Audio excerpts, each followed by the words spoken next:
Everyone, I am सिमरन। तो चलो आज हम पढ़ने वाले हैं we are not afraid to die if we all can be together. तो जल्दी से वीडियो को लाइक कर दो। आज हम पढ़ेंगे 11th इंग्लिश का चैप्टर 2 हॉर्नबिल बुक का।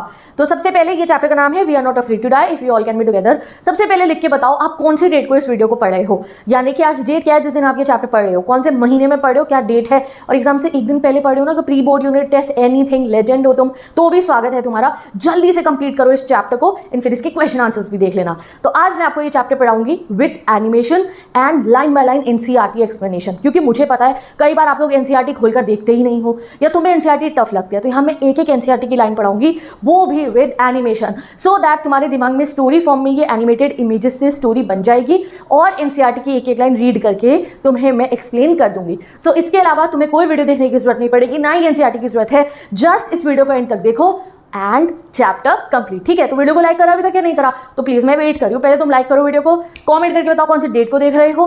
अब शुरू करते हैं अपने इस चैप्टर को। तो जैसे कि ये शिप देख के समझ ही सकते हो कि भाई शिप पे बैठ के कहीं जाना है। इस चैप्टर में तो कोई सी से रिलेटेड कोई समुद्री यात्रा देखने वाले हैं। तो यस यू आर राइट, इस चैप्टर में हम पढ़ेंगे एक समुद्री यात्रा के बारे में। और यूजुअली हम देखते हैं कि समुद्री यात्रा पे कौन जाते हैं, कोई लुटेरे जा रहे हैं, भैया खजाना लूटने जाएंगे इधर उधर, या फिर कौन जाते हैं, कुछ ऐसे लोग जाते हैं जो कैप्टन हो गए शिप के, वो लेके जा रहे हैं अपनी शिप को। बट यहाँ पे एक आम आदमी का परिवार, एक नॉर्मल सी फैमिली है 4 लोगों की, उसमें मम्मी पापा हैं और 2 बच्चे हैं, वो जाएंगे समुद्री यात्रा पे। अब वो क्यों जाएंगे उसका रीजन जानते हैं।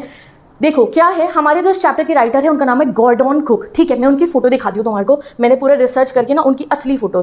तो भाई एनिमेटेड इमेजेस से तो बाद में पढ़ेंगे, पहले इनकी असली फोटो देख लेते हैं। ये देखो, ये है परिवार, ये है गॉर्डन कुक, ये है उनकी वाइफ, ये है उनकी बेटी सू और ये उनका बेटा, क्या नाम है इसका नाम है जॉनथन। तो ये रहे 4 मेन कैरेक्टर्स हमारे इस चैप्टर के।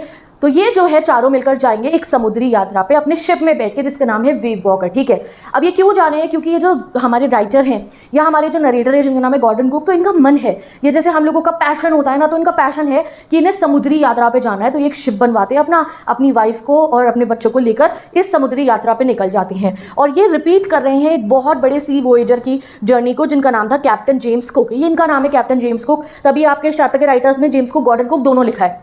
तो he is captain James cook. ये कार्टोग्राफर थे। कार्टोग्राफर कौन होते हैं, जो मैप्स वगैरह बनाते थे ना। तो पुराने जमाने के अंदर भाई रास्ते तो पता ही नहीं होते थे, तो बड़े बड़े वॉयेजर्स जाते थे, रास्ते ढूंढते थे और फिर मैप्स बनाए जाते थे। तो ये निकले थे पूरी दुनिया के सफर पे, जो कुछ तुम ऐसा देख सकते हो। ये देख रहे हो ये मैप, ये पूरी दुनिया के सफर ये करा था इन्होंने, कैप्टन जेम्स कुक ने। कुछ ये इनके मरने के बाद में इनके क्रू ने कंप्लीट करा था।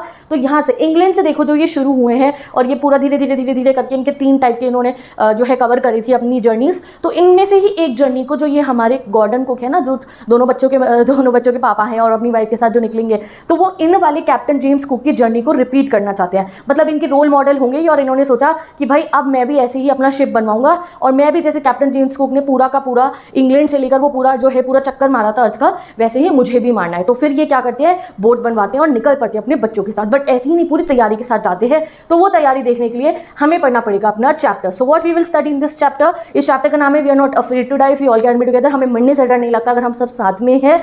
ठीक है, तो सबसे पहले इस चैप्टर को शुरू करने से पहले ना इस कमेंट सेक्शन के अंदर बड़े सारे शिप लगा दो, क्योंकि हम भी जो है सवार हो रहे हैं इनके साथ, इनके शिप में, और जो है एक्सपीरियंस करेंगे कि क्या क्या हुआ इनके साथ शिप में। तो मैं भी लगा रही हूँ पिन कमेंट के अंदर एक शिप, एक वेव, और तुम भी लगा दो एक शिप और एक वेव, और डेट भी लिख देना जिस दिन ये चैप्टर पढ़ रहे हो। तो ये है पूरी फैमिली, नरेटर है, नरेटर की वाइफ है, ये उनकी बेटी हो गई सू, और जॉनथन, हाँ तुम्हें लड़की सा लग रहा है, कोई बात नहीं मैनेज कर लो। ठीक है, तो जॉनथन है ये। ठीक है, तो ये बताएंगे कि भाई किस तरीके से ये दोनों छोटे छोटे बच्चों के साथ में इन्होंने इस जर्नी पे सर्वाइव करा था। ओके, करेक्टर्स भी पता चल गए। अब स्टार्ट करते हैं हम लाइन बाय लाइन एक्सप्लेनेशन। अब आपको मैं एक एक लाइन पढ़ाऊंगी विद इन मिनिमम टाइम में होगा, ये नहीं कि भाई 1.5 घंटे तक इसी चैप्टर को मैं पढ़ाती रहूँ। जल्दी बढ़ेंगे, चलो शुरू करते हैं। इन जुलाई 1976 माई वाइफ मैरी। तो जुलाई 1976 में हमारे जो राइटर हैं उनका नाम है गॉर्डन कुक, वो नरेटर हैं, वो खुद बता रहे हैं देखो ऐसा ऐसा हुआ था। उनकी वाइफ जिनका नाम है मैरी, ठीक है, वो जो है उनका एज नहीं बता रखी, और जो है उनका बेटा जॉनथन जो 6 साल का है, और डॉटर सुजैन जो है 7 साल की। वो निकल पड़ते हैं, सेट सेल मतलब अपना शिप लेके निकल पड़ते हैं प्लाईमाउथ इंग्लैंड से। ठीक है, to duplicate the round the world voyage made 200 years earlier by captain James Cook. तो ये चीज़ मैंने आपको बता दी ऑलरेडी कि 200 साल पहले 1976 से 200 साल पहले जो है कैप्टन जेम्स कुक ने भी जो है पूरा वर्ल्ड को जो है चक्कर मारा था अपने शिप में बैठकर, उसी को ये कवर करने जा रहे हैं। ठीक है जी, आगे बढ़ते हैं। फॉर द लॉन्गेस्ट टाइम, अब ऐसा नहीं है कि बिना तैयारी के उतर पड़ेंगे बच्चों को लेके छोटे छोटे से 6-6, 7-7 साल के, नहीं। For the longest time Mary and I कौन है, हमारे नरेटर, कह रहे मैरी, मेरी बीवी, मेरी वाइफ और मैं कौन हूँ, मैं 37 ईयर ओल्ड का बिजनेसमैन हूँ। कौन है ये? बिजनेसमैन है। तो काफ़ी अच्छा बिजनेस होगा, अमीर होंगे, तभी तो शिप बनवा के जा रहे हैं ऐसे, मतलब बिना परवाह करे पैसों की, ठीक है। तो 37 ईयर ओल्ड मैं बिजनेसमैन हूँ एंड मैंने हमेशा ड्रीम करा है कि मैं ये जो फेमस एक्सप्लोरर है जेम्स कुक, इनकी जर्नी को जो है मैं रिपीट करूँ। और सिर्फ ऐसे ही इन्होंने नहीं सोच लिया कि भैया शिप लो और निकल पड़ो, नहीं। फॉर द पास्ट 16 ईयर्स, पिछले 16 सालों से we had spend our leisure time honing our seafaring skills in British waters. In fact इन्होंने, हमारे नरेटर ने और इनकी वाइफ ने 16 सालों से पिछली जो भी इनका लेजर मतलब खाली टाइम जिसमें तुम नीले चलाते हो, ठीक है, या दोस्तों से बातें करते हो या गर्लफ्रेंड बॉयफ्रेंड से चैटिंग कर रहे होते हो, उस समय अभी 11th में आए हो, बेस क्लियर करो, पढ़ो हर समय, ठीक है, 1 घंटा रखो बस अपने फ्री टाइम का। तो ज्ञान भी बांटती रहूंगी मैं तुम्हारे को साथ साथ में, क्योंकि ये चैप्टर पढ़ने का समय निकालना पड़ेगा बढ़िया सा टाइम टेबल बना के, ठीक है। तो टाइम टेबल वीडियो देख लेना, मैंने अपलोड कर दिया है, ध्यान से पढ़ो चैप्टर को। चलो, तो क्या है हमारा जो भी उनका लेजर टाइम, फ्री टाइम जितना भी होता था ना, तो फ्री टाइम में वो अपनी वाइफ के साथ ब्रिटिश वाटर्स में के अंदर, यानी कि ब्रिटिश के पास में जितना भी सी था वहां पे शिप ले जाके प्रैक्टिस करते थे। ऐसे थोड़ी पहुंच जाएंगे, ठीक है। आर्ट बोट वेव वॉकर, फिर वो अपनी एक पूरी की पूरी शिप बनवाते हैं, बेहतरीन सी वुडन बोट होती है वो, वुडन बोट नहीं शिप होता है, बड़ा सा wooden, as you can see here, दिमाग में बसा लो इस इमेज को। 23 metre 30 ton wooden hurt beauty. तो कमेंट में लिख दो भाई, इसका जो डायमेंशन सारे गिवन है ना आपको, 23 मीटर की थी और 30 टन वुडन ब्यूटी थी हमारी वेव वॉकर। वेव वॉकर मतलब क्या? जो वेव्स को तोड़ती हुई, वॉक करती हुई उनमें से चली जाएगी, ठीक है। It had been professionally build, professionally बनाई गई थी, बहुत तरीके से बनाई गई थी जिससे वो बढ़िया से बड़े और भयंकर से भयंकर जो ओशन है उसको झेल पाए, ऐसे बनाया गया था वेव वॉकर को। And we had spent months, और बहुत महीने लगाए थे हमारे नरेटर ने और उनकी वाइफ ने उसको टेस्ट करने में, in the roughest weather we could find. Roughest weather मतलब जितना तूफान हमें मिल सकता था ना, हम उस तूफान में जो है अपनी शिप को ले जाके हमने टेस्ट करा कि हमारा शिप बिल्कुल ठीक है या नहीं है। सो नाउ एक सेकंड आप इस वीडियो को पॉज कर लो और ये जो है ना, ये शिप्स के पार्ट देख लो, क्योंकि जब आप ये चैप्टर पढ़ोगे तो ये शिप के पार्ट आपको समझने जरूरी होंगे। तो ये स्टारबोर्ड साइड होता है, ये पोर्ट साइड होता है, ये मेन मास्ट होता है, देखो ये जो पोल है ना शिप का, ये मास्ट होता है, ये जिब होती है, ये जो है ना ये कपड़ा सा जो होता है ये जिब होती है। तो थोड़ा सा आप, ये बून होता है, ठीक है, ये हल हो गया यहाँ पे। तो जो भी है एक बार हल्का सा नजर मार लो कि अच्छा ठीक है, क्योंकि आगे जब इनके शिप को जो है बहुत कुछ झेलना पड़ेगा तो तुम्हें समझ में आ जाएगा, अच्छा भैया ये इसका ये वाला पोर्शन की बात कर रहे हैं। अब ये दोनों कौन है तो मैं तुम्हें पहले बता देती हूँ। मीनवाइल इन देयर जर्नी ये अपने साथ में 2 और कैप्टन्स को बुलाएंगे, 2 और सेलर्स को बुलाएंगे, कैप्टन नहीं कहेंगे, जो इनकी मदद करेंगे, क्योंकि आगे समुद्र बहुत डिफिकल्ट आने वाला था। तो ये 2 और लोगों को अपने साथ बुलाते हैं, उनका नाम किसी को ऑलरेडी पता तो बता दो, वरना अभी हम चैप्टर में आगे चल के पढ़ेंगे, ठीक है। चलिए शुरू करते हैं। The first leg of our plan 3 years जो है जर्नी, तो उनकी जर्नी टोटल में 3 साल की होने वाली थी। एंड कितने किलोमीटर्स की होने वाली थी? 1,05,000 किलोमीटर की होने वाली थी, ठीक है। तो the first leg of a plan 3 year 1,05,000 kilometre journey pass pleasantly, यानी कि जो फर्स्ट भाग था उसका जर्नी का, जो स्टार्टिंग उनका फेज था वो बहुत अच्छे से गया। As we sail down the west coast of Africa to Cape Town, जैसे ही वो वेस्ट कोस्ट ऑफ अफ्रीका से केप टाउन तक पहुंचे। केप टाउन कहाँ पे है? केप टाउन जो है साउथ अफ्रीका में है, बिल्कुल मतलब एंड होता है ना जहाँ अफ्रीका, वहीं है केप टाउन, आप ये समझ लो। कह रहे वहाँ तक हमारी जर्नी बहुत अच्छी चली, बहुत बढ़िया हमारी जर्नी चली थी। मैप पे देख लो, here is the Cape Town. और उससे अब कहाँ जाना था इन्हें? अब इन्हें केप टाउन से कहाँ मुड़ना था? अब इन्हें मुड़ना था यहाँ ईस्ट की तरफ, हमारी इंडिया की तरफ अब इनको आना था। तो अब कौन सा ओशन इनके पास आने वाला था? अब इनके पास आने वाला था गाइस सदर्न इंडियन ओशन, और बहुत खतरनाक ओशन है हमारा सदर्न इंडियन ओशन। तो उस ओशन को टैकल करने के लिए, क्योंकि बहुत बड़ी बड़ी वेव्स आती हैं इस ओशन के अंदर, हमारे सदर्न इंडियन ओशन के अंदर, तो उसको टैकल करने के लिए ये 2 सेलर्स और लाते हैं, जिनकी फोटो मैंने आपको अभी दिखाई थी। कौन? Larry vigil. दूसरे कौन थे? वो स्विट्जरलैंड के थे, हर्ब सीगलर। तो कोई बच्चा स्विस देख के मतलब स्विस उसका नाम था, नहीं, स्विस स्विट्जरलैंड के रहने वाले थे। एक थे अमेरिकन का नाम लैरी है, स्विट्जरलैंड वाले का नाम हर्ब है। To help us tackle one of the world's roughest weather. काफी सारी जर्नी इनकी स्टार्ट हुई, बढ़िया चली। अब इन्होंने बिठा लिया 2 सेलर्स को और ये केप टाउन से निकल पड़ते हैं। Our second day out of Cape Town we began to encounter strong gales. जैसे ही केप टाउन से निकलते हो, दूसरा दिन होता है तो बहुत स्ट्रॉन्ग गेल्स आने लगती हैं। नाउ गेल्स क्या होती हैं गाइस? गेल्स होती है समुद्री हवाएं। अब हमारे यहाँ पे हवा चलती है तो हम कहते हैं विंड, बहुत तेज चलती है, आंधी हो गई। जो सी के अंदर जब बहुत तेज हवा चलती है तो उसको हम कहते हैं गेल्स, ठीक है। तो वो गेल्स जो है, मीनिंग देख लो आप, गेल्स जो है बहुत बड़ी ऊंची ऊंची जो है बहुत तेज स्पीड में गेल्स आने लगती हैं, ठीक है। For the next few week they blew continuously, और कुछ हफ्तों तक बहुत तेज तेज हवाएं उनके शिप पर चलती रही। But Gales did not worry me, but उनको उन हवाओं से डर नहीं लग रहा था कि नॉर्मल है, ठीक है, हो रहा होगा। But the size of the waves was alarming, but जिस साइज की जो है समुद्री वेव्स आ रही थी, लहरें जिस साइज की आ रही थी ना, वो डर लग रहा था देख के हमारे किसको? हमारे कैप्टन को, शिप के, हमारे नरेटर को, गॉर्डन को। कह रहे 15 मीटर जितनी ऊंची ऊंची जो है ना लहरें आ रही थी सामने सामने से, जो हमारे शिप का मेन मास्ट है। कितनी ऊंची थी वो वेव्स, ये देखो, जो शिप का मेन मास्ट है, मतलब जो मेन वाला इसका जो ये पोल होता है, ये उनका 15 मीटर का था। तो कह रहे इतनी ऊंची ऊंची वेव्स आ रही थी, तो इन्हें देख के उनको बहुत ज़्यादा डर लग रहा था। नाउ दिसंबर 25 आ जाता है, 25 दिसंबर, यानी कि आ जाता है Christmas. December 25 found 3500 kilometre east of Cape town. अब वो केप टाउन से आगे निकल चुके थे, उसके ईस्ट की तरफ 3500 किलोमीटर पीछे छूट चुका था अब केप टाउन, ठीक है, काफ़ी आगे निकल चुके थे। डिस्पाइट एस्ट्रोशियस वेदर, भाई वेदर तो बहुत ही ज़्यादा खराब था, बट फिर भी we had a wonderful holiday, बहुत अच्छी हॉलीडे उनके लिए। क्रिसमस उन्होंने अच्छे से मनाया, क्रिसमस ट्री भी लगाया उन्होंने, एंड जो है न्यू ईयर डे, अगर जब न्यू ईयर आया, मतलब अब नया साल आ चुका था, तो कहते तब भी कोई इंप्रूवमेंट तो वेदर में नहीं हुई, हवा ववा सब कुछ वैसे ही चल रही थी। और हमें ये लग रहा था कि भाई अब वेदर ना चेंज ज़रूर होगा, और चेंज अच्छे में नहीं होगा कि हाँ भाई अब अच्छा वेदर शुरू हो जाएगा, नहीं, हमें डर लग रहा था कि अब तो कुछ गलत वेदर और भयंकर वेदर जो है अब होने वाला है, ठीक है। तो 25 दिसंबर खत्म, न्यू ईयर भी हो गया। अब देखते हैं आगे क्या होता है। एट द डॉन ऑफ 2 जनवरी, नया साल शुरू हो गया इनका। 2 जनवरी को डॉन होता है सुबह के 4 से 5 बजे के बीच का, 3-4-5 बजे के बीच का सुबह का जो समय होता है वो। द वेव्स वर जाइगेंटिक मतलब होता है बहुत ऊंची, बहुत बड़ी, मतलब तुम इमेजिन नहीं कर सकते जिस चीज़ को, उतनी बड़ी चीज़ को कहा जाता है जाइगेंटिक। इतनी बड़ी बड़ी वेव्स थी। We were sailing with only small storm jib. Storm jib क्या है, मैंने आपको बताया था, जो कपड़ा लगा होता है ना शिप के ऊपर, उसको कहते हैं स्टॉर्म जिप, ठीक है। तो वो कह रहे हम बहुत छोटी सी स्टॉर्म जिप के साथ में थे, and were still making 8 knots. और उनका जो शिप था वो किस स्पीड पे चल रहा था, 8 नॉट्स पे। नॉट्स कौन होती है, नॉट्स मतलब होता है जिस स्पीड पे शिप चलता है। जैसे हमारी जो, अगर हम गाड़ी चलाते हैं तो स्पीड किस में मेजर करते हैं बताओ, तो शिप जब चलता है तो स्पीड होती है वो नॉट्स के अंदर। तो कह रहे हम 8 नॉट्स पे चल रहे थे, मतलब बहुत स्लो स्पीड थी, तेज भी नहीं थी उनकी speed. As this ship rose to the top of each wave we could see endless enormous sea rolling towards us. यानी कि वो कहते हैं जैसे ही हम लहर के ऊपर जाते तो ऐसा लगता पूरा का पूरा जो समुंदर है, जो वेव्स है, वो हमारे ऊपर गिर के आने वाला, ऐसा लगता था। क्या तुम कोलंबस झूले में बैठे हो कभी, वो ऐसे जाता है झूला, ठीक है, और फिर ऐसे वापस आता है, शिप टाइप का होता है वो, ठीक है।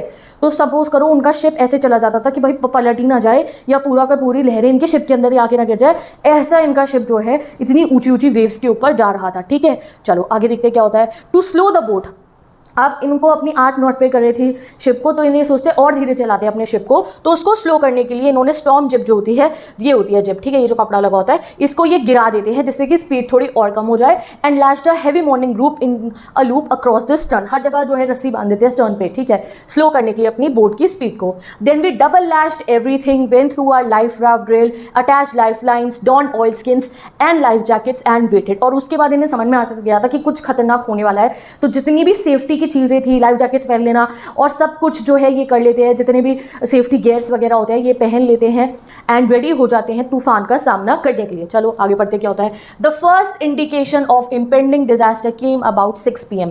तो जब 6 बज जाते हैं सुबह के, तूफान आना शुरू हो जाता है विद एन ओमनियस साइलेंस। सबसे पहले क्या होता है कि ओमनियस, एकदम से साइलेंट हो जाता है, सन्नाटा। और ये सन्नाटा कौन सा था, तूफान से आने वाला, पहले आने वाला सन्नाटा। कह रहे एकदम शांति हो गई, हवाएं बिल्कुल गिर गई, and the sky immediately grew darker.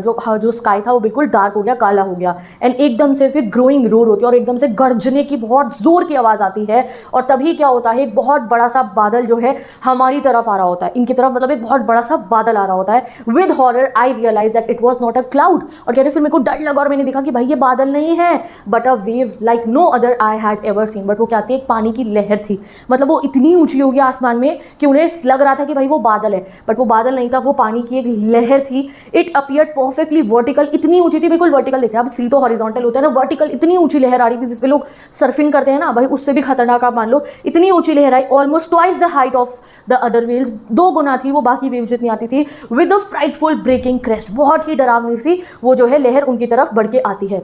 The roar increased to a thunder as the storm moved up the face of the waves। अब क्या हो रहा था, अब उनका जो शिप है वो ऐसे ऐसे ऊपर नीचे हो रहा था और बहुत उनको डर लग रहा था। I thought we might ride over it। और हमारे नरेटर को क्या लगता है कि ठीक है शायद हमारा जो शिप है इसको पार कर लेगा। But then a tremendous explosion shook the deck। Deck क्या होता है, जो शिप का फ्लोर होता है, आगे वाला हिस्सा, ठीक है। जैसे ही जो है क्या कहते हैं, वो सोचते हैं कि हाँ हम इसे पार कर लेंगे, एक्सप्लोजन होता है उनकी शिप पे। क्या होता है, वो जो सारी वेव का पानी था उनकी शिप पे यूँ गिर जाता है। इतनी बड़ी वेव, इतनी बड़ी लहर का पानी इनकी जब शिप पे गिरेगा तो क्या होगा, शिप टूट जाएगा, तहस नहस हो जाएगा। शिप जब टूटेगा तो क्या होगा, बाकी पानी शिप के अंदर जाना शुरू कर देगा और सब कुछ चोट भी लगने वाली थी। तो लेट्स सी क्या होता है। तो उनको लग रहा था कि भाई पार कर जाएंगे, बट ऐसा नहीं होता है। बहुत जोर की कह रहे एक्सप्लोजन हुआ, ऐसा लगा बम फूट गया, बट वो पानी वाला बम था। पूरे की पूरी वेव्स आके जो है गिर गई। A green and white water broke over the ship. Green colour का और सफेद सफेद सा पानी दिख रहा था क्योंकि वो बहुत लहरों वाला पानी था। कह रहे हर जगह शिप में भर गया। My head smashed into wheel. और उनका जो सर था, वो जो व्हील होता है कैप्टन का, उसमें जाके लग जाता है। तो बहुत गहरी चोट होने लग जाती है। एंड इस समय पे क्या होता है गाइस, उनका जो शिप था ऐसे ऐसे ऐसे जो है घूमने लगता है, कभी इस तरफ हो रहा है कभी इस तरफ हो रहा है, इस टाइप से उनका शिप जो है पूरा का पूरा मूवमेंट करने लगता है। तो इस चक्कर में क्या होता है, हमारे जो कैप्टन है शिप के, यानी कि हमारे जो राइटर हैं, वो शिप से बाहर गिर जाते हैं। इतनी जोर की जो है उनको झटका लगता है कि वो शिप से बाहर गिर गए, यानी कि वो नीचे यहाँ पानी में गिर गए हैं एंड जो है शिप उनको अपने सामने दिख रहा है।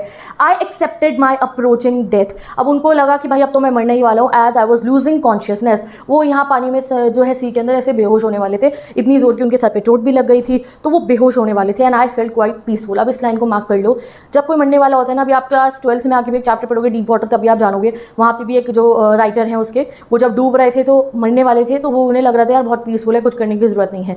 तो ये यहाँ पे लिखा है कि जब वो मरने वाले थे तो उन्हें पीसफुल एहसास हो रहा था, मतलब कि बस मतलब खत्म हो रही थी लाइफ, ठीक है। तो वो बिल्कुल मरने वाले थे, but unexpectedly my head popped out of the water. But suddenly क्या होता है, वो तो बेहोश हो गए, बिल्कुल ऐसे मरने वाले थे, बट पता नहीं क्या होता है, एकदम से उनको होश आ जाता है और उनका सर पानी में से बाहर आ जाता है। अ फ्यू मीटर्स अवे, अब वो पानी से बाहर जैसे निकलते हैं तो सामने उनको अपना वेव वॉकर, अपना शिप दिख रहा होता है, नियर कैप्साइजिंग। कैप्साइजिंग मतलब पलट गया भाई साहब, पानी में पलटने वाला था वो, बिल्कुल पानी के अंदर बिल्कुल डूबने वाला था, गिरने वाला था। मास्ट जो था वो हॉरिजॉन्टल हो गया था। मास्ट कौन, वो जो पोल है ना शिप का सबसे ऊंचा वाला, वो ये देखो शिप ऐसे चल रहा है, ऐसे चल रहा है, ऐसे चल रहा है, ऐसे गिर गया शिप, बिल्कुल यूं नीचे होने वाला था, मास्ट बिल्कुल पलटने वाला था ship. Then a wave hurled her upright. Her कौन हुआ, वो अपने शिप को हर कह रहे, बट कह रहे बस इस तरफ से फिर एक वेव आई और हमारा शिप सीधा हो गया। My life line jerk taught, धीरे धीरे क्या करते हैं, आई ग्रैब द गार्ड रेल्स, धीरे धीरे कोशिश करते हैं, स्विम करके जाते हैं, पकड़ते हैं रस्सियों को, और जो है वो जैसे तैसे करके अपने शिप में पहुंचने की कोशिश करते हैं। एंड वो जो है शिप के अंदर चले जाते हैं, वापस चले जाते हैं अपने वेव वॉकर के अंदर। अब जैसे वो अपने वेव वॉकर के अंदर जाते हैं तो क्या होता है, इधर से एक लहर आ रही है, इधर से एक लहर आ रही है, और उनका शिप ऐसे ऐसे, जो रैग डॉल होती है ना, तुम्हारे पास बचपन में एक डॉल होगी, उसको ऐसे गिराओ वो वापस उड़ जाती थी, ऐसे गिराओ उसको वापस आ जाती है अपनी पोजीशन में। तो वैसे कुछ इनके शिप के साथ हो रहा था, इधर उधर वो जो है घूम रहा था। और जो हमारे नरेटर है वो शिप के फ्लोर पे थे, जमीन पे गिरे हुए हैं शिप की, तो शिप इधर हो रहा है तो इधर जा रहे हैं, इधर आ रहा है तो इधर जा रहे हैं, तो ऐसे वो रोली पोली कर रहे थे शिप के ऊपर, और चोटें भी लग रही होंगी साथ में, सर तो फूट ही रखा था उनका। तो ऐसी सिचुएशन में क्या होता है, उनकी लेफ्ट रिब क्रैक हो जाती है, मुंह में खून भर जाता है, दांत टूट जाते हैं, बट जैसे तैसे करके ऐसी हालत में भी ये शिप के व्हील को संभालने जाते हैं, जिससे कि वो कंट्रोल कर पाए शिप को अगली खतरनाक तूफानी लहर को सामना करने के लिए, ठीक है। Water everywhere, I could feel that the ship had water below. हर जगह पानी था, और अब उन्हें रियलाइज हो गया था कि भाई मेरे शिप के अंदर भी पानी घुसना शुरू हो गया है, मतलब शिप को कहीं ना कहीं तो नुकसान पहुंचा होगा। टाइटैनिक देखी है, नहीं देखी तो कभी जरूर देखना, ठीक है। तो जैसे ही शिप में पानी भरने लगेगा तो शिप डूबने वाला है। अब उनके शिप में पानी भरना शुरू हो गया था, उनको रियलाइज होता है, बट कह रहे मैं उस समय पे व्हील को खाली नहीं छोड़ सकता था, मुझे शिप को कंट्रोल करना था, मैं नीचे जाकर चेक नहीं कर सकता था पानी भरा है या नहीं भरा है। Suddenly the front hatch throne open, suddenly दरवाजा खोल के उनकी जो वाइफ मैरी है वो आ जाती है, और वो बोलती है हम डूब रहे हैं, हम डूब रहे हैं। शी स्टार्टेड स्क्रीमिंग, वो चिल्लाती है, the decks are smashed, we are full of water, यानी कि जो फ्लोर है ना शिप का वो टूट चुका है, अंदर पानी भर रहा है। जो उनकी वाइफ है डर के बताती हैं उनको, तो अब वो कहते हैं टेक द व्हील, अपनी वाइफ को चिल्ला के कहते हैं कि तुम आके ये व्हील को संभालो, मैं अंदर जाके चेक करता हूँ। तो उनकी वाइफ इतने खतरनाक तूफान में, अब नरेटर की जो वाइफ है उन्होंने भी सब सीख रखा है, वो जो है व्हील को जो है शिप के संभालेंगी, शिप को कंट्रोल अब वो करेंगी, ठीक है। लैरी एंड हर्ब, अब तुम सोचो कि वो दोनों सेलर जिनको बुलाया था भाई वो क्या कर रहे हैं भाई साहब, वो बेचारे लगे पड़े थे वाटर जो शिप के अंदर आ रहा था उसको बाहर फेंकने में, वरना अगर भर गया शिप पानी से तो डूब ही जाना है, ऑब्वियस बात है। तो Larry and Herb were pumping like madman, पागलों की तरह वो पानी पंप करके बाहर फेंक रहे थे। और जैसे वो शिप के अंदर जाते तो उन्हें दिखता है टूटे हुए टिम्बर्स मतलब लकड़ियों के पीसेस टूटे हुए, हंग एट द क्रेजी एंगल्स, इधर उधर से हर जगह पे जो है सब कुछ शिप टूट रहा था उनका। होल स्टारबोर्ड साइड जो है बल्ज्ड इनवर्ड, स्टारबोर्ड साइड होती है जो है शिप की आगे वाली तरफ, तो शिप का जो स्टारबोर्ड साइड था वो अंदर तरफ हो गया था, वो बिल्कुल ही टूट गया था। मैं समझो कि इतना जोर की उसको जो है शिप को नुकसान पहुंच चुका था उनका। घर अंदर घुसते वो घर के मतलब शिप के अंदर तो कपड़े, क्रॉकरी, जो उनके चार्ट पेपर्स थे जिसमें मैप वगैरह थे, टिन के बर्तन, टॉयज बच्चों के, सब कुछ जो है डीप वाटर के अंदर, यानी कि शिप में पानी भर गया था, इधर उधर उसके अंदर घूम रही थी चीजें, उनके शिप में पानी भर रहा था। कुछ ऐसे आप सोच सकते हो कि पानी भरना शुरू हो गया शिप के अंदर। I have swam half crawled into the children's cabin, अब भाई छोटे छोटे प्यारे प्यारे बच्चे भी तो हैं उनको वो देखने गए, वो कहते मैं बच्चों के केबिन तक गया और मैंने उनसे पूछा are you all right, I asked yes, they answered from an upper bunk. तो बंक बेड्स उनके कमरे में लगे हुए थे बच्चों के, तो समझदार थे, ऊपर वाले बंक पे चले गए थे क्योंकि पानी भरना उनके कमरे में भी शुरू हो गया होगा। तो अपर बंक पे इनके बच्चे बैठे हुए थे, बट उनकी जो छोटी बेटी, छोटी नहीं थी, बेटा छोटा था, जो बेटी थी सू, वो कहते but my head hurts a bit, but पापा मेरे सर में थोड़ा सा दर्द हो रहा है। एंड जैसे ही वो देखते हैं अपनी बेटी को तो वो दिखाती है कि उसकी जो ये था, जो ये वाला हिस्सा होता है अबव हर आइज, उस पर एक बिग बम्प था, बहुत जोर की चोट लग चुकी थी उसको, छोटकी को, हमारी सू को। और क्या होता है, वो कहते हैं अब उस समय मेरे पास इतना समय नहीं था कि मैं उसके सर की चोट को देखूं, मैं ना चाहते हुए भी उन्हें अकेला छोड़ के चला जाता हूँ।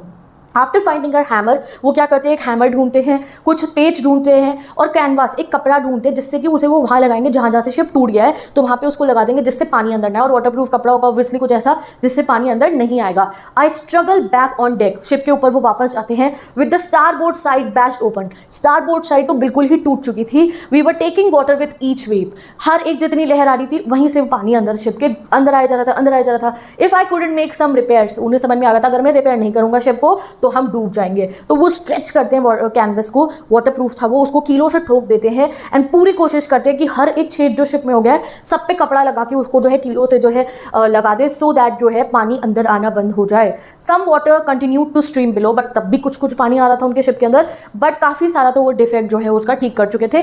थोड़ी राहत के साथ वो ले सकते थे, उन्होंने थोड़ा बहुत तो ठीक कर दिया था अपने फिश को नहीं शिप को। More problem arose when our hand pump started to block, अब वो हैंडपम्प से ना लैरी और हर्ब क्या कर रहे थे, पानी निकाल रहे थे बाहर शिप से, बट क्या होता है उनके अब हैंडपम्प ब्लॉक होने शुरू हो जाते हैं। बट कहते हैं ना मुसीबत एक आती है तो 100 और खड़ी हो जाती है सामने, तो अब हैंडपम्प ब्लॉक हो गया, उसमें मिट्टी कूड़ा वगैरह फंस गया था। अब क्या करें वो, तो उनको बड़े पैनिक हो जाते हैं नरेटर कि भैया हैंडपम्प अगर खराब तो जो पानी अंदर है, अब देखो बाकी पानी अंदर नहीं आ रहा है शिप के, उस पर कपड़ा लगा के बंद कर दिया, बट ऑलरेडी भी तो बहुत पानी घुस चुका था शिप पे, उसे तो बाहर फेंकना था, तो वो फेंकने के लिए पंप खराब हो चुका था, हैंडपंप था वो खराब हो गया। Back on the deck I found that 2 spare handpumps had been wrenched overboard. अब ये ओवरबोर्ड मतलब होता है शिप से बाहर चले जाना। अब वो जाके जब डेक पे चेक करते हैं कि बाकी के बचे हुए हैंडपंप जो वो लेकर आए थे वो कहाँ हैं, तो वो उनको दिखते हैं वो वहाँ जो है वेव्स के अंदर, वहाँ ओशन के अंदर तैर रहे थे, वो सब जो है शिप में से बाहर गिर चुके थे। सिर्फ उनके हैंडपंप नहीं, उनकी फोर स्टे सेल, उनकी जो जिब थी, उनकी जो डिंजीज थी, जो स्मॉल बोट्स होती हैं, बहुत सारी चीज़ें जो थी उनकी वो पानी में गिर चुकी थी, उनके शिप से गिर के पानी में अब वो चली गई थी। अब वो क्या करें, उनके तो पंप खो गए हैं। Then I remember we had another electric pump under the chart room floor. फिर उन्हें याद आता है कि भाई चार्ट रूम का जो फ्लोर है वहाँ पे एक और इलेक्ट्रिक वो लेकर आते हैं उस पंप को, और थैंकफुली वो काम कर जाता है, तो फिर वो लोग उस काम में जुट जाते हैं पानी और बाहर निकालने के। The night dragged on with an endless bitterly cold routine of pumping, steering and working the radio. अब पूरी रात क्या हो रहा था, लैरी और हर पंप कर रही थी वाटर को, स्टीयरिंग कर रही थी, पूरे के पूरे शिप को चला रही थी, व्हील पे खड़ी थी उनकी वाइफ। एंड अब हमारे नरेटर रेडियो से मेडे कॉल करने की कोशिश करते हैं, मेडे मतलब मुसीबत की जो कॉल होती है ना, जो कॉन्टैक्ट करा जाता है, उसको करने की वो कोशिश करते हैं। We were getting no replies. अब वो इतने रिमोट कॉर्नर में आ चुके थे और इतने खतरनाक जोन में थे और इतना तूफान था कि मेडे कॉल्स का भी उनको गाइस कोई जवाब नहीं आ रहा था।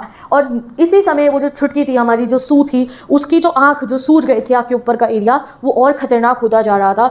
And she had 2 enormous black eye. अब क्योंकि वो उसको बहुत जोर की लग गया था तो उसकी दोनों आंखें काली हो चुकी थी सूजन की वजह से। And now she showed us a deep cut on her arm.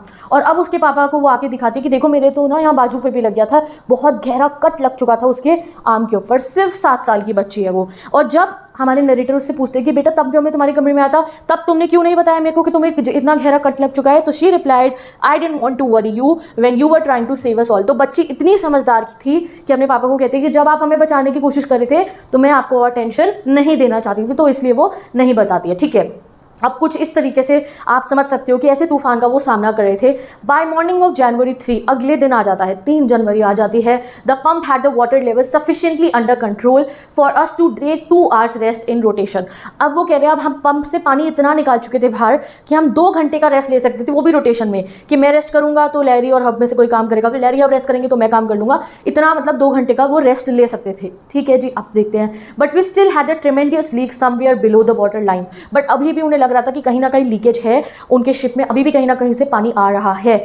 On checking I found that nearly all the main ribs frames were smashed down the keel. और जब वो चेक करते हैं उन्हें समझ में आ जाता है कि शिप को इतनी कॉम्प्लेक्सिटी में मत जाओ कि क्या ये कौन सा हिस्सा है शिप का, कोई ऐसे एग्जाम में पूछा नहीं जाएगा, इसलिए मैं नहीं बता रही हूँ डिटेल में। ठीक है, तो मतलब उनको समझ में आ जाता है भाई शिप काफ़ी जो है टूट चुका है, शिप को बहुत नुकसान पहुंच चुका है। In fact there was nothing holding up a whole section of starboard hull except a few covered partitions. In fact जो उनका स्टारबोर्ड साइड था वो इतना टूट चुका था और उन्होंने उसको कवर कर रहा था किससे, कीलों से। कई जगह पे उन्होंने कबर्ड के पार्टीशन, कबर्ड का दरवाजा निकाला और उसको जो है उसको ढक दिया था उससे कील लगा के, जिससे कि पानी अंदर ना आए। तो वो कितने समय तक पानी को रोक सकती थी वो कबर्ड के दरवाजे। अब उन्हें पता था कि गाइस अब हम वो कंटिन्यू नहीं कर सकते अपनी जर्नी को, उन्हें कहीं ना कहीं रुकना पड़ेगा। शिप इस हालत में नहीं है कि उन्हें आगे पहुंचा पाए। ठीक है, we have survive for 15 hours since the wave hit. 2 जनवरी को उनको सुबह सुबह जो है वेव उनको हिट करी थी 6 बजे के करीब।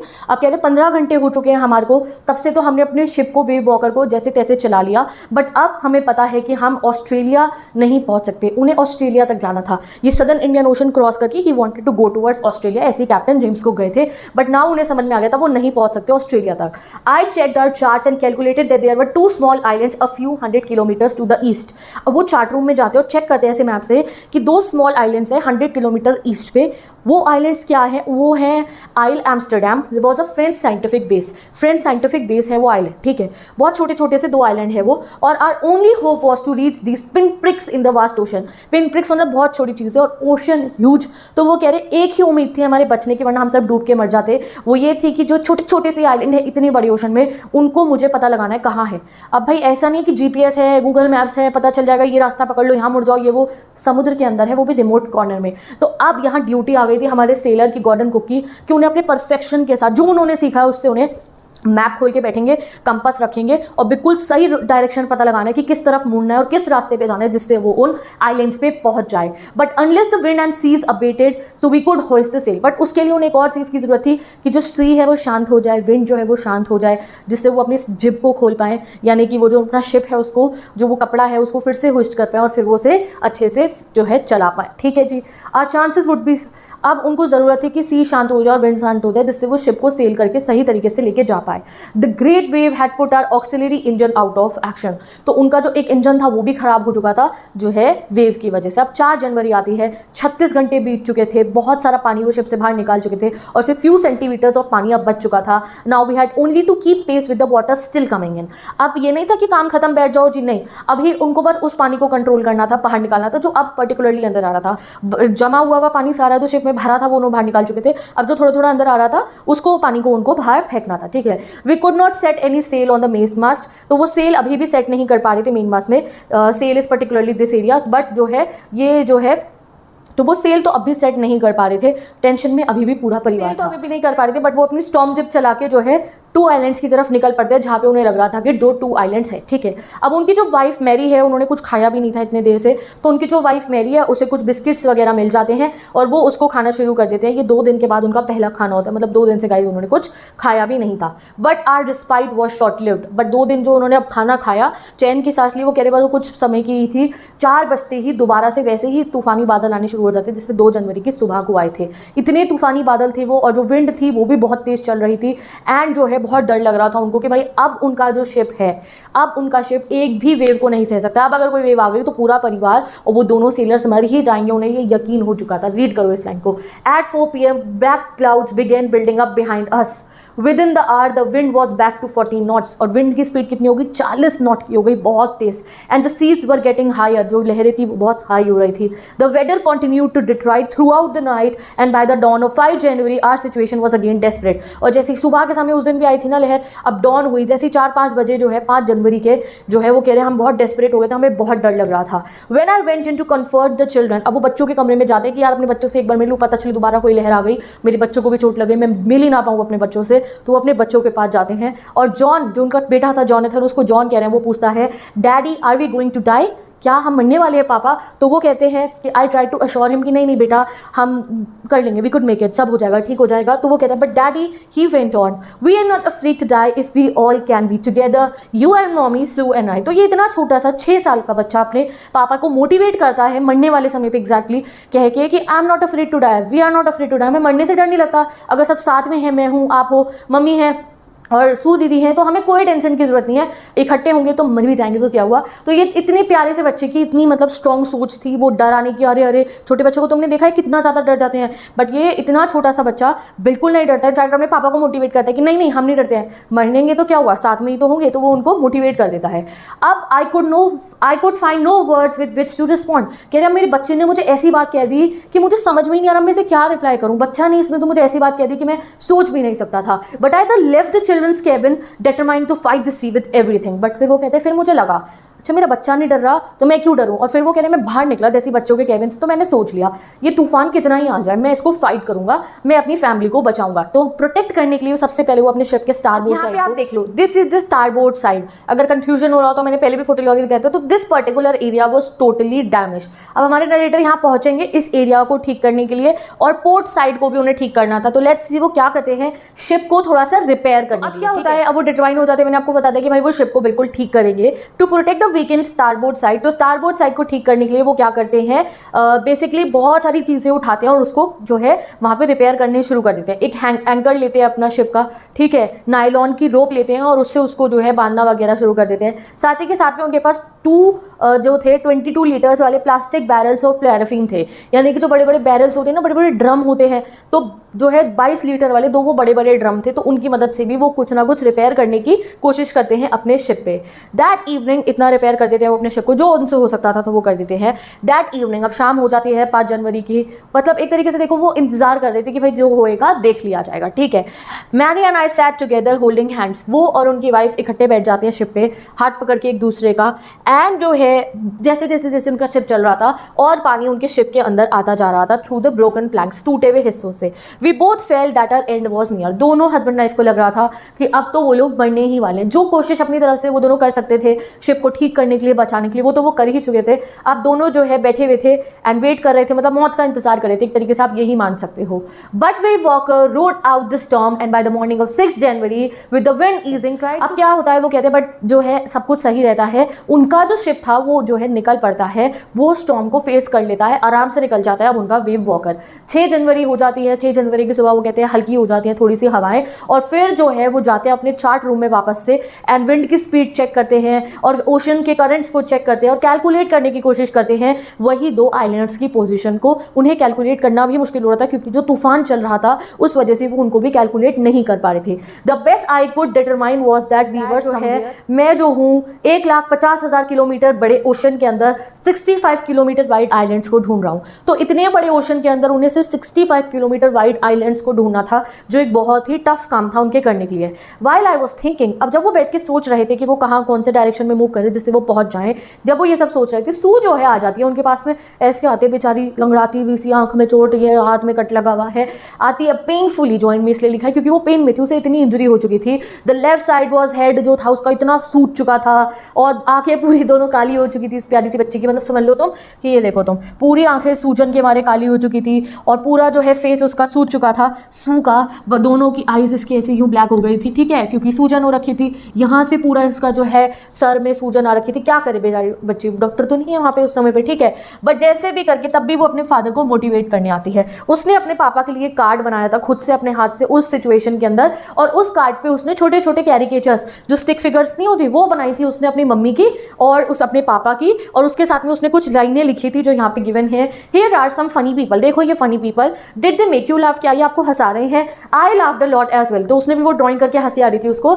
इनसाइड वाज अ मैसेज, और वो अगर कार्ड खोला उन्होंने तो उस पर एक मैसेज था, oh how I love you both, मैं आपको बहुत प्यार करती हूँ, so this card is to say thank you and let's hope for the best. तो ये छोटी सी सू जो है हमारी, उसने भी कहीं ना कहीं अपने पापा और मम्मी के लिए ये कार्ड बना के उन्हें मोटिवेट करती और थैंक यू करी थी फॉर बीइंग हर पेरेंट्स, क्योंकि उसको भी कहीं ना कहीं रियलाइज हो गया था पता नहीं हम आगे जी पाए और या नहीं जी पाए, हम लोग मर ना जाए, तो वो थैंक यू कर रही थी। और वो ये भी कहती है अपने पापा को let's hope for the best, डरने की जरूरत नहीं है, उम्मीद रखते हैं हम लोग। तो उसका वो कार्ड देखे फिर से हमारे नरेटर जो है मोटिवेट हो जाते हैं। I checked and rechecked my calculation, तो वो भैया मोटिवेशन बहुत ज़रूरी होती है कहीं ना कहीं। और जब बात अपने बच्चों पर आती है उनको और दिखाई देता है कि बच्चे लड़ने को तैयार हैं हर मुसीबत से, तो वो कह रहे मैं पहुंचा फिर से अपने चार्ट रूम में ही थे बेसिकली, वो कह रहे मैंने बार बार चेक करा, बार बार चेक करा, हम कंपस भी अपना खो चुके थे, we had lost our main compass, बिना कंपस के, मतलब मेन कंपस जो था उनका जो बिल्कुल सही डायरेक्शन दिखाता वो तो खो भी चुका था। I was using the spare one which had not been corrected for magnetic variation, दूसरा कंपस यूज करे थे जो इतना करेक्ट भी नहीं था मैग्नेटिक वेरिएशन जाने के लिए, बट फिर भी कह रहे मैंने उसी को यूज करके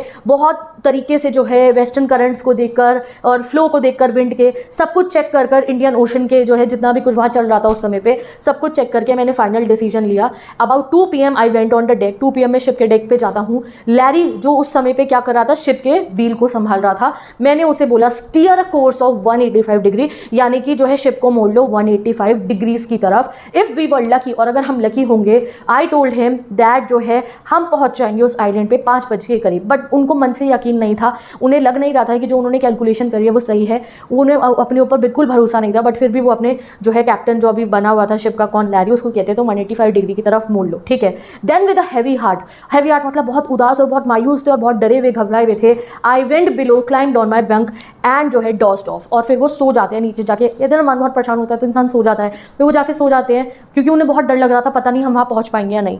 when I woke up at 6 PM, कह रहे मैं 6 बजे के करीब मेरी आंखें खुली, and a growing dark, I knew we must have missed the island, और कह रहे मेरे को बहुत डार्क फील हो रहा था, डार्क मतलब बहुत मन परेशान हो रहा था, मुझे लग रहा था कि हम उस आइलैंड को मिस कर चुके होंगे, एंड जो है अब मुझे लग रहा था अब क्या ही मैं कर पाऊंगा। बट उसी समय at that moment a tousled head appeared by my bunk, एक ऐसा सर सा आ रहा, मेरे सर दिख रहा है मेरे तरफ आता अब, ठीक है, और उसने मुझे आके यूं हक कर लिया, सिर ने आके मुझे हक कर लिया। वो कौन था? वो जॉनथन था, ठीक है। And Sue was right behind him, Sue भी आ गई, दोनों भाई बहन आ गए, और वो बोलते हैं why I am getting hugs now, मुझे क्यों हक कर रहे हो इस समय आके अपने बच्चों को? तो because you are the best daddy in the world and the best captain, my son replied, क्योंकि जॉनथन कहता है इसलिए हक कर रहा हूँ क्योंकि आप बेस्ट फादर भी हो इस वर्ल्ड के और बेस्ट कैप्टन भी हो। तो वो कहते हैं उसको नॉट टुडे जॉन, आज मेरी इतनी तारीफें मत करो, मेरे को बहुत डर लग रहा है, आई एम अफ्रेड। तो फिर जो है सू कहती है वाई यू मस्ट बी, क्यों डर रहे हो पापा, आपको डरने की क्या जरूरत है? यू फाउंड द आइलैंड, वो कहती है आपने तो आइलैंड ढूंढ लिया, आप डर क्यों रहे हो? तो वो कहता है व्हाट, आई शाउटेड, तो नरेटर एकदम से शाउट करते हैं क्या, it's out there in front of us. Sue कहती है वो तो रहा हमारे सामने, मतलब नरेटर ने कैलकुलेशन बिल्कुल ठीक करी थी, वो सही जगह पे अपनी फैमिली को, अपने शिप को पहुंचा चुके थे। As big as a battleship, यानी कि बहुत बढ़िया आइलैंड को वो कह रहे हैं कि भैया बहुत बड़ा आइलैंड है, मिल गया हमें वो island. I rushed on the deck, तो वो शिप पे जाके एकदम से शिप के ऊपर जाते हैं चेक करने के लिए सामने अपने उस आइलैंड को, and gaze with relief at the stark outline of Ile Amsterdam. तो उनको आउटलाइन दिख रही थी उस समय पे, किनारा दिख रहा था उस आइलैंड का, कह रहे मुझे रिलीफ, चैन की सांस ली मैंने उसे देख के। It was only a bleak piece of, बहुत ही छोटा सा पीस था वो वोल्केनिक रॉक का, जिसमें बहुत थोड़ी सी वेजिटेशन थी, बट कह रहे मेरे लिए वो दुनिया का सबसे ब्यूटीफुल आइलैंड मुझे लग रहा था। मतलब कि बहुत छोटा सा आइलैंड था वो, और वहाँ पे कुछ फ्रेंड साइंटिफिक बेस भी था, तो ये ऐसा वो वेकेशन नहीं करते थे लोग, ठीक है, कुछ साइंटिफिक बेस लैबोरेटरी वगैरह वहाँ बनी होगी, बहुत छोटा सा आइलैंड था, बट कह रहे मेरे लिए वो दुनिया का सबसे बेस्ट आइलैंड मुझे उस समय पे लग रहा था। अब वो फाइनली जो है वी एंकर्ड ऑफ शोर फॉर द नाइट, अब वो जो है वहाँ पे रुक जाते हैं उस आइलैंड के ऊपर। उस आइलैंड के जो है 28 इनहेबिटेंट्स, 28 लोग जो उस आइलैंड में रहते हैं, अगले दिन सुबह उन्हें लेने आ जाते हैं, यानी कि वो ना उस आइलैंड पे पहुँच जाते हैं, रात के करीब हो जाती है जब वो पहुँचते हैं, तो वो पूरी रात वहीं पे कैंप करके रहते हैं उस आइलैंड पे, तब उनकी मदद करने कोई नहीं आता। अगले दिन सुबह 28 लोग जो उस आइलैंड पे रहते थे वो आ जाते हैं उनको चीयर करने के लिए और उनको हेल्प करने के लिए, with land under my feet again, जब उनके पैरों के नीचे दोबारा जमीन आई, अभी तक तो समुद्र में थे और लग रहा था मर जाएंगे उसी के अंदर डूब के, कह रहे with land under my feet again, जब मेरे नीचे जमीन आई फिर से, my thoughts were full of, कह रहे मेरे दिमाग में आ रहा था लैरी और हब, जो चीयरफुल और ऑप्टिमिस्टिक रहे इस सिचुएशन में भी, मतलब कि वो नहीं परेशान हुए, उन्होंने आके कंप्लेन नहीं करी अरे अब हम मरने वाले, अब हम नहीं, वो चीयरफुली पंप करते रहते थे, वाटर बाहर निकालते रहते थे शिप में से। मैरी मेरी वाइफ जो बिना डरे जो है शिप के व्हील को संभाल रही थी उस तूफान के अंदर, एंड मोस्ट ऑफ ऑल, और कह रहे सबसे ज़्यादा मैंने सोचा मेरी 7 साल की छोटी सी बच्ची के लिए जो है अपनी हेड इंजरी की परवाह नहीं कर रही थी, जिसने मुझे नहीं बताया, अपने जो है उसका जो पूरा कट गया था आर्म के बारे में, क्योंकि वो मुझे जो है परेशान नहीं करना चाहती थी। इनफैक्ट उन्होंने बताया भी है कि माइनर ऑपरेशंस हुए थे, उसके ब्लड क्लॉटिंग हुई थी, उसको जो है ठीक करने के लिए 6 माइनर ऑपरेशन हुए थे सू के। फाइनली जब वो अपने घर पहुंची उसका जो है वो सूजन जो आ गई थी उसको ठीक करने के लिए, एंड मेरा 6 साल के बच्चा मेरे दिमाग में आ रहा था जिसने मुझे कहा who was not afraid to die. तो विद दिस ये चैप्टर हो जाता है हमारा fully complete, this chapter is totally completed. तो यहाँ पे आपने देखा कि किस तरीके से वो फैमिली वाले सारे इकट्ठे रहे और जो है इतनी बड़ी मुसीबत को भी उन्होंने पार किया। So let's end this video, and ये चैप्टर जो है इसको मैंने डिटेल में आपको एनसीईआरटी से पढ़ा दिया है। अब अगर आप एनसीईआरटी रीड करोगे तो तुम्हें कुछ डिफिकल्ट तो बिल्कुल भी नहीं लगने वाला है। जो कुछ पॉइंट्स जो मैंने आपको बहुत डिटेल में एक्सप्लेन नहीं करे because that's not so important, ठीक है, बाकी मैंने आपको सब समझा दिया है, कोई टेंशन मत लो। इस चैप्टर को जो है अब आपको इसके इंपॉर्टेंट क्वेश्चंस देखने हैं जो मैं आपको पढ़ा दूंगी, वो इंपॉर्टेंट क्वेश्चन प्रैक्टिस करें, then you are done with this chapter, ठीक है। सिर्फ चैप्टर पढ़ने से कुछ नहीं होता, फिर इंपॉर्टेंट क्वेश्चन देखने होते हैं, तो वो वीडियो आपको मिल जाएगी। वीडियो कैसी लगी जल्दी बता दो कमेंट सेक्शन के अंदर। Did you like the slides जो मैंने क्रिएट करी थी, तो एक थम्स अप लगा दो कमेंट सेक्शन में और लाइक जरूर कर देना इस वीडियो को, and share my video with all your class 11 के फ्रेंड्स, जितने भी तुम्हारा स्कूल का ग्रुप है या तुम्हारे जो दोस्त हैं उनके साथ शेयर कर देना वीडियोस को जरूर। एंड हम मिलेंगे नेक्स्ट वीडियो में। नोट्स अगर तुम्हें चाहिए तो मैंने एक समरी तो जो प्रॉपर इस चैप्टर के डिस्क्रिप्शन बॉक्स में ही पेस्ट कर दिया है, उसी से रिवाइज कर लेना, और पीडीएफ के लिए इंस्टाग्राम आईडी लिंक गिवन है, वहां पे सारे पीडीएफ अपलोडेड है, वहां से जाके आप उन्हें एक्सेस कर सकते हो, ठीक है जी। मिलते हैं नेक्स्ट वीडियो में, बाय बाय।